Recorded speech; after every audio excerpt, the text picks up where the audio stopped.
আজকে বলতেই হবে ওই ভালো খেকুর বেটাকে, বিয়ে করবি তো কর, আর না হলে ছাড়। বাড়ি থেকে আমার জন্য ছেলে দেখছে, আমার বিয়ে করাই দিবে। আব্বা বলছিল। মেয়েটা তো এখনো এলো না।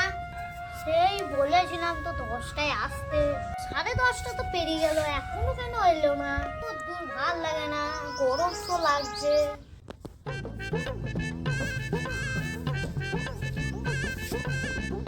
কি গো তোমার এত দেরি হলো? কাজ ছিল তাই। কাজ বাসন মাইছিলাম। লাভ করো না বসে। গরম করছে, একটু জামাটা খুলি।